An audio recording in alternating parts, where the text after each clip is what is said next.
बंदी घातलेली आहे. आय रिपीट, संपूर्ण महाराष्ट्रात अनालॉग किंवा नॉन डेअरी पनीरच्या उत्पादनावरती, प्रक्रियेवरती, साठवण्यावरती, वाहतूक, वितरण व विक्रीवरती 1 वर्षाची बंदी लागू घातलेली. 1 वर्षाची यासाठी असते की आपण त्याचा रिव्ह्यू करतो आणि पुढे कंटिन्यू करायचे असेल तर मग त्याद्वारे परत रिपीट आपण आदेश करतो. म्हणून ते प्रोहिबिशन ऑर्डर ऑन अनालॉग और नॉन अनालॉग पनीर और नॉन डेअरी पनीर याच्यावरती we have prohibited this item for production, storage, processing, manufacturing, transportation and sale in the state of Maharashtra from 30th of July 2026. This is as per the section 32A. हे आपला जो फसायचा कायदा आहे 2006चा कलम 30(2)अ अंतर्गत आपण केलेला आहे.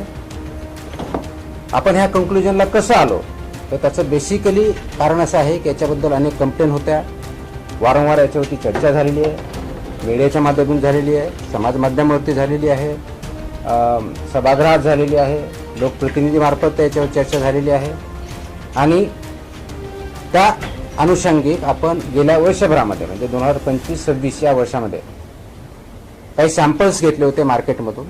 308 आपण नमुने टेस्ट केले. 308 पैकी 109 नमुने म्हणजे जवळजवळ 35.4% नमुने हे नियमबाह्य आढळले. त्यापैकी 79 हे सबस्टँडर्ड आणि 30 अनसेफ किंवा असुरक्षित असे त्यांच्या फाइंडिंग आपल्याला आढळलेले आहेत. त्याचा परिणाम हेल्थवरती होतो.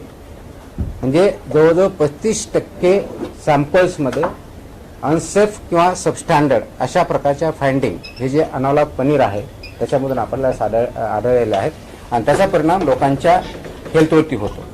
आणि म्हणून hotels, restaurants, caterers, cloud kitchens व इतर ज्या खाद्य देणाऱ्या पुरवणाऱ्या संस्था आहेत यांच्या माध्यमातून पनीरचा पूर्णपणे वापर हा आपण आता प्रतिबंधित केलेला आहे, जेणेकरून कशाही परिस्थितीत यांना त्याची साठवणूक करता येणार नाही, विक्री करता येणार नाही, अन्नपदार्थ म्हणून ते विकता येणार नाही.